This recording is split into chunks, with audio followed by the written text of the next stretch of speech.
दो सेक्शन हमने कवर किया है, एक वैक्यूल और दूसरा माइटोकॉन्ड्रिया। बाबू vacuole as well as important तो है ही है, वी नो दैट, लेकिन माइटोकॉन्ड्रिया को हम लोग इंपॉर्टेंट नहीं वीवीआई मानते हैं। That's very very important for examination, ठीक है। So let's start the topic from vacuoles. बाबू वैक्यूल्स जो है ना, जनरली अगर हम लोग देखें तो मैंने लास्ट क्लास में आपको बताया था और प्रीवियस क्लासेस में भी जब मैंने एनिमल और प्लांट के डिफरेंसेस बारे में बताया था तो मैंने बताया था वैक्यूल। बाबू वैक्यूल प्लांट का स्पेशलाइज्ड फीचर है, ठीक है ना। वैक्यूल किसका स्पेशलाइज्ड फीचर है? प्लांट का स्पेशलाइज्ड फीचर है। नेक्स्ट अगर हम लोग ध्यान दें वैक्यूल के बारे में तो बाबू वैक्यूल जो है वैक्यूल इन प्लांट, क्योंकि प्लांट का फीचर होता है जनरली प्लांट में ज्यादातर, एनिमल में इसका फीचर नहीं है। तो अगर हम लोग बात करें the vacuole in plant was discovered by Spallanzani. क्या है? स्पलांज़नी। ये वीवीआई है, एमसीक्यू निकालेगा यहां से, इसको याद कर लीजिएगा। It is a non living reservoir. कैसा रिजर्वॉयर है भाई? Non living. कैसा reservoir? Non living reservoir. Bounded by a differentially और सेलेक्टिवली परमिएबल मेम्ब्रेन, यानी अलग अलग या फिर एसपीएम से बाउंडेड होगा। एसपीएम करने का मतलब जैसे इसमें दिया द टोनोप्लास्ट, ये टोनोप्लास्ट जो है ना that is the membrane of the vacuole, इसी के बारे में बात किया है। और यही टोनोप्लास्ट जो होगा इसेंशियल न्यूट्रिएंट्स को या इसेंशियल थिंग्स को, ठीक है ना, जो इसमें रहते हैं इसेंशियल थिंग्स को वो क्या करेगा? उसको एब्सॉर्ब करने का यानी सिलेक्ट करके एंट्री देने का और एग्जिट करने का काम करेगा। अगर जो इसके लिए इसेंशियल नहीं है, मैं एकदम सिंपल सा एग्जांपल लेता हूं। बाबू अमीबा आप लोगों ने देखा था, वैक्यूल था ना, वहां पे फूड को वो इनगल्फ किया और इनगल्फ करने के बाद फूड वैक्यूल में गया, फूड वैक्यूल के थ्रू फूड वैक्यूल डाइजेस्ट किया और इनडाइजेस्टेड फूड फिर जाके मेम्ब्रेन में जुड़ा और बाहर निकाला कि नहीं? तो these are the work of vacuoles in the plant cell। किसमें? in the plant cell में। ए बाबू शांत रहो, वीडियो बन गया ध्यान दीजिए। तो यहाँ पे सब प्रोटोजोन्स, यहाँ अगर हम लोग देखें कि these contain water, mineral and anthocyanin pigment। बाबू water, mineral and these are the pigment that help in the cell regulation, ठीक है ना, यानी सेल रेगुलेशन में ये पिगमेंट एंथियोसाइनिन पिगमेंट ये हेल्प करता है। तो पूछेगा सर सेल रेगुलेशन क्या है? तो बाबू बहुत तरीके के होते हैं ना, जैसे आयनिक सब्सटेंसेस हो गए, ठीक है ना, उसमें फिर मिनरल्स और विटामिन्स हो गए, ये सारे जो सब्सटेंसेस हो गए these are the help in cell regulation. ठीक है। एंथोसाइनिन पिगमेंट्स क्या होता है? एंथोसाइनिन पिगमेंट, देखो पिगमेंट का मतलब होता है तत्व, और एंथोसाइनिन पिगमेंट एक पिगमेंट आ जाएगा। जैसे पिगमेंट अगर हम लोग बात करें, मैंने अभी जस्ट बताया जैसे आयनिक कंपाउंड्स, तो आयनिक कंपाउंड्स हो गए और इसमें जो आयनिक कंपाउंड एंट्री करते हैं तो इसका काम क्या होता है? सेल को रेगुलेशन करना। तो सेल को रेगुलेशन के बारे में हम बात करेंगे तो जैसे ऑस्मो रेगुलेशन, तो ऑस्मो रेगुलेशन में भी हम लोगों ने देखा था कि एक हायर कंसंट्रेशन से लोअर कंसंट्रेशन के बीच में काम आता है। तो ये सारी चीज जो होंगे ये पिगमेंट इसी टाइप के पिगमेंट में इंक्लूडेड हो जाएंगे, जैसे द आयनिक सब्सटेंस और द सब्सटेंस दैट हेल्प। जैसे मैंने बोला वाटर, मिनरल, तो मिनरल में तो आ गया आयनिक सब्सटेंस, और ये वाटर मिनरल के साथ में और भी बहुत ऐसे साइटोप्लाज्मिक मटेरियल्स होते हैं जिसमें बहुत सारे सब्सटेंस मौजूद होंगे, और इन सब्सटेंसेस को मिलाकर एंथोसाइनिन पिगमेंट के एज तरीके से रेफर किया है। तो सर क्या ये कैटलिस्ट की तरह काम करता है? कैटलिस्ट और एनालिस्ट, अगर हम लोग बात करें कैटलिस्ट का मतलब क्या हो गया? अब यहाँ से दो सेक्शन और आता है। What do you mean by the catalyst और एनालिस्ट? सर किसी रिएक्शन को बढ़ाने के लिए हम लोग कैटलिस्ट का यूज करते हैं। कैटलिस्ट का काम करते हैं, और एनालिस्ट का मतलब रिएक्शन को घटाने के लिए, रिएक्शन को घटाने के लिए या फिर ब्रेक डाउन करने के लिए, जिसको डिकम्पोज किया जाए, ये दो चीज है। तो हाँ बिल्कुल, क्योंकि ये पिगमेंट है तो इस तरीके से ये काम में आएगा। सही दम सही पकड़े। नेक्स्ट आते हैं some protozoans have contractile vacuoles. तो प्रोटोजोआंस अमीबा, तो अमीबा तो हमने देखा था, amoeba is a part of protozoans की जो हमने देखा था। तो अभी जस्ट ये मैंने एग्जांपल लिया था, सम प्रोटोजोआंस हैव कॉन्ट्रैक्टाइल वैक्यूल। जब प्रोटोजोआंस आप बनाएंगे तो प्रोटोजोआंस एक आता है। पारामीशियम को कौन सा एनिमल बोलते हैं? पारामीशियम को कौन सा एनिमल बोला जाता है? क्वेश्चन निकालेगा यहां से, स्लीपर एनिमकुलाई, ठीक है ना, यानी चप्पल के आकार का जानवर। और जब उसको आप बनाओगे ना वहां पे प्रोटोजोआंस यानी सम प्रोटोजोआंस, तो ये पारामीशियम हो गया और अमीबा हो गया, तो उसमें कॉन्ट्रैक्टाइल वैक्यूल पाए जाते हैं। दे हेल्प इन यही फूड डाइजेशन एंड एक्सक्रीशन, यहाँ पे ये दोनों चीजों में काम करेगा।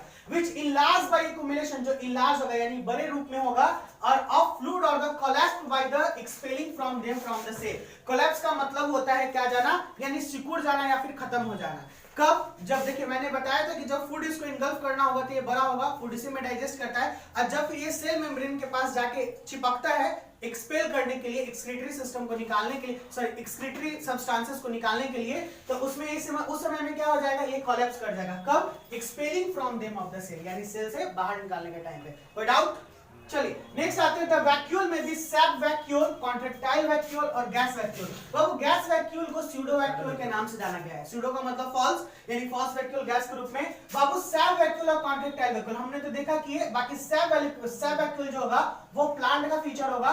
जैसे सैप हमने देखा था ना, एसेंट ऑफ सैप, तो ये जो बुलबुला उड़ के जाता है ऊपर की तरफ, ascent of SAP is the movement of water from against the gravitational, ठीक है ना, अगेंस्ट द ग्रेविटेशनल जाता है। हम प्लांट के फिजियोलॉजी में इसमें बात करेंगे तो ये सैप जो नाम है ना, ये वर्ड उसी से आया है। और ये वैक्यूल सैप वैक्यूल में, कॉन्ट्रैक्टाइल वैक्यूल में और गैस वैक्यूल में पाया जाएगा। मतलब इस तीन फॉर्म में ये रहते हैं।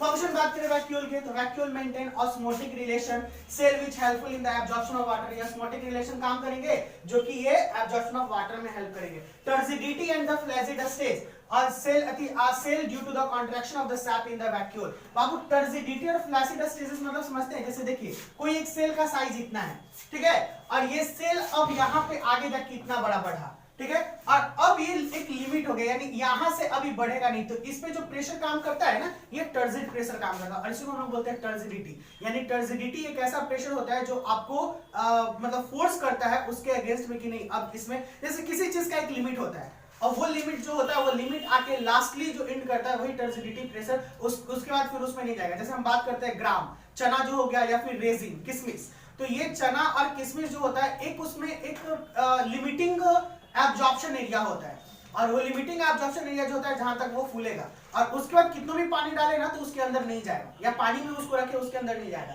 तो वो अंदर नहीं जाने का वजह क्या होगा? This pressure exert by the turgidity pressure. ये प्रेशर जो होता है एक्सर्ट जो होता है वो टर्जिडिटी प्रेशर के द्वारा एक्सर्ट होता है, और इसी को बोलेंगे टर्जिडिटी या एक कड़ापन, ठीक है ना, एक रिजिडिटी, एक एरिया का अपना कर दिया। वही फ्लैसिड स्टेज को भी इंडिकेट कर रहा है, ताकि ये देखिए concentration of SAP in the vacuoles में वो हेल्प करता है। बाबू यहां तक में हम लोगों ने देखा, फंक्शन देखा और वैक्यूल देखा, इतना काफी है आपके वैक्यूल के लिए, बहुत ज्यादा। नेक्स्ट हम लोग सेक्शन लेके चल रहे हैं माइटोकॉन्ड्रिया, बहुत ध्यान से देखिएगा। बाबू ये अकस इन द सिंगली और ग्रुप, यानी सिंगल और ग्रुप में होते हैं। हम लोग बात करते हैं अगर डिफरेंसेस करें प्लांट और एनिमल सेल में, किसमें ज्यादा पाया जाएगा माइटोकॉन्ड्रिया? एनिमल में। मैंने लास्ट क्लास में चर्चा किया था इसके बारे में। प्लांट सेल में क्यों नहीं? क्योंकि प्लांट लोकोमोशन नहीं करता है, ठीक है ना, और एनिमल लोकोमोशन करता है। तो which one is demanding more energy?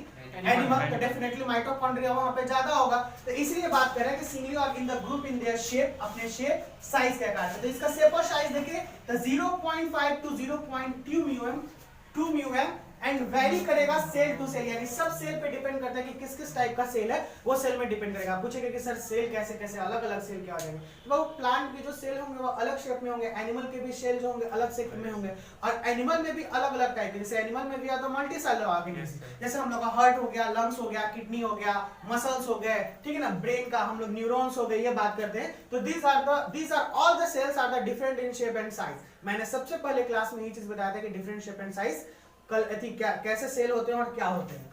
Now these were first observed in striated muscles of insect। यहां याद कर लीजिएगा ये कि mitochondria was firstly observed in which insects हो जाएगा, और insects के किस पार्ट में? तो striated muscles of insects as granules के रूप में, ठीक है ना, granules का मतलब होता है छोटे छोटे दाने के रूप में, और किनके द्वारा किया गया? कॉलिकर। ये इंपॉर्टेंट है, कब किया गया? 1880। यहां से MCQ 3-4 निकालेगा आपका, ठीक है।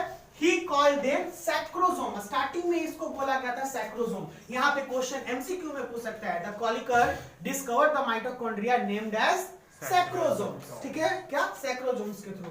Now each mitochondria is a double membrane bound structure. जितने भी माइटोकॉन्ड्रिया होते हैं ना, वो डबल मेम्ब्रेन। मैं यहाँ पे फिगर बनाऊं, देखिए ना, ये जो आपका है मैंने यहाँ दिखा दिया, ये आउटर है, ये बाहर वाला मेम्ब्रेन आउटर, और ये इनर वाला इनर। दैट्स व्हाई ये बोथ मेम्ब्रेन मिलके आउटर और इनर मेम्ब्रेन बनाए। तो ये 2 मेम्ब्रेनस स्ट्रक्चर हो गया, 2 मेम्ब्रेन वाला, यानी एक आउटर होगा और दूसरा इनर मेम्ब्रेन होगा। इसके अंदर में एक फ्लूइड पाया जा रहा है, देखिए ये फ्लूइड है, इस फ्लूइड को हम लोग बोलते हैं मैट्रिक्स। क्या बोलते हैं? Matrix. The inside fluid present in the inner membrane of mitochondria is known as matrix. यहाँ पे नेक्स्ट आते हैं, the fluid contain in inner compartment, यानी फ्लूइड मैट्रिक्स तो रखा, और ये फ्लूइड बहुत सारी चीजों को रखता है जो आगे जाकर हम लोग पढ़ेंगे। देखिए यहाँ पे the inner membrane forms a number of infolding called cristae towards the matrix and this cristae increase the surface area. तो नीचे वाला लाइन हो गया, लेकिन इसके ऊपर में भी बहुत सारे ये रखेंगे, जैसे डीएनए हो गया। देखिए यहाँ पे अगर बात करें हम लोग, वहां पे लाइन में आगे बता देंगे, डीएनए हो गया, राइबोसोम हो गया, क्रिस्टी हो गया। क्रिस्टी इनफोल्डेड पोजीशन में होता है, ठीक है ना। क्रिस्टी जो होता है वो इनफोल्डेड पोजीशन में होता है और ये माइटोकॉन्ड्रिया का सरफेस एरिया को बढ़ाता है, इंक्रीज करता है। So now let's see here, if we're talking about the fluid contained in a compartment is called the matrix, and the second the outer membrane forms the continuous limiting boundary। देखिए ये continuous है, limiting boundary रखता है। क्या रखेगा? limiting boundary of the organelle, यानी organelle जो इसके अंदर में माइटोकॉन्ड्रिया ऑर्गेनल होंगे वो इसी के अंदर होंगे और बाहरी जो ऑर्गेनल होंगे वो अलग होंगे, ठीक है। यानी एक लिमिटिंग रखेगा। यहाँ पे बात करते हैं inner membrane forms a number of infolding. कैसे इनफोल्डिंग? तो दीज आर द क्रिस्टी, देख रहे हैं ना, ये इनफोल्डिंग है, इस तरीके से इनफोल्डिंग करने का मतलब क्या होता है? जैसे हम लोग बात कर रहे हैं, ये जो ऐसे एरिया बनता है जिसको हम लोग बोलते हैं इनफोल्डिंग, ठीक है। तो ये जो हो गया, इसी में ये क्रिस्टल को रखे हुए हैं और ये क्रिस्टल जो होता है इसको ऑक्सीजोम हैव एटीपीएस, इसमें ऑक्सीजोम पाए जाते हैं जिसमें एक एंजाइम होता है, इस एंजाइम का नाम है एटीपेज। यहाँ पे क्वेश्चन कर सकता है कि oxysome contain which type of enzyme? ATPase enzyme molecule therefore responsible. जब एटीपेज एंजाइम है तो ये किस चीज के लिए रिस्पांसिबल होगा? तो भाई ये जाहिर सी बात है एटीपी को सिंथेसिस करने के लिए रिस्पांसिबल होगा, क्योंकि जो एंजाइम उसके नाम से हम लोग जाने, responsible ATP synthesis और the elementary particle is also called, जो इसका elementary particle होगा मैंने यहाँ पे लिख दिया, these are the elementary particle, ठीक है। किसका? F1 particle and F0 particle, ठीक है। इसको ऑक्सीजोम में ये पाया जाता है, ऑक्सीजोम को अगर आप लोग देखोगे तो वहां पे F1, ठीक है, और F0 पार्टिकल के नाम से जानते हैं। The matrix also possesses single circular DNA, जो मैंने भी जस्ट बताया, ये सिंगल सर्कुलर डीएनए मॉलिक्यूल है, अ फ्यू आरएनए, और इसमें आरएनए मॉलिक्यूल से राइबोसोम पाए जाएंगे 70s के, आप देख रहे हो। And the compartment required for the synthesis of proteins, ठीक है ना। जो कंपार्टमेंट होगा, वो जो कंपार्टमेंट, देखिए यहाँ पे माइटोकॉन्ड्रिया तो जनरली पर्पस है इसका, फंक्शन किस चीज का? केवल एनर्जी लिबरेशन का, ठीक है ना, यानी एनर्जी देगा। That's why the function of mitochondria is known as power house of the cell. ये फंक्शन में बात करें तो एनर्जी लिबरेट करेगा, इसीलिए माइटोकॉन्ड्रिया को power house of the cell बोला जाता है। बाबू ये क्वेश्चन अनगिनतों बार एग्जामिनर पूछ चुका है और ये बच्चे लोगों के जबान पे भी याद रहता है कि mitochondria is the power house of the cell. कैसा cell? Power house of the cell, यानी कोशिका का ऊर्जा गृह। 8, 9, 10, 11th में भी पढ़े और 12th में भी ये आएगा, ठीक है ना। ये जो चीजें हैं ये चलते जाएंगी। और ये थोड़ा सा यहाँ पे एक नया टॉपिक हम लोग पढ़े कि of the cell as they produce 95% of ATP, ये 95% ऑफ एटीपी को प्रोड्यूस करता है। Help in Krebs cycle and respiratory chain. बाबू क्रेब्स साइकिल को C3 साइकिल और कैल्विन साइकिल भी हम लोग बोलते हैं। We are studying in the chapter of photosynthesis में हम लोग पढ़ेंगे इसको। और फोटोसिंथेसिस में जो रेस्पिरेशन होता है प्लांट फिजियोलॉजी में, इसमें हम लोग को बहुत अच्छे से पढ़ना है क्रेब्स साइकिल और C3 साइकिल और कैल्विन साइकिल, ठीक है। रेस्पिरेटरी चेन में हेल्प करता है क्योंकि रेस्पिरेशन क्या करता है, तो we know that why we respire for we continuity for our life, हम लोग अपने लाइफ के लिए। और दूसरी चीज कि ये ब्रेकडाउन ऑफ फूड करता है, दैट्स व्हाई रेस्पिरेटरी चेन में ये हेल्प किया। And in the last one is mitochondria contain electron transport chain, ये भी हम लोग पढ़ेंगे रेस्पिरेशन प्लांट्स में, ठीक है ना, ह्यूमन फिजियोलॉजी में, कि ये कैसे इलेक्ट्रॉन ट्रांसपोर्ट चेन में हेल्प करता है, जिसको हम लोग ETC बोलते हैं। क्या बोलते हैं? ETC etcetera. सो स्टूडेंट, आज का क्लास यहीं पे हम लोग मिलते हैं बहुत जल्द अगले क्लास में। Bye bye, take care.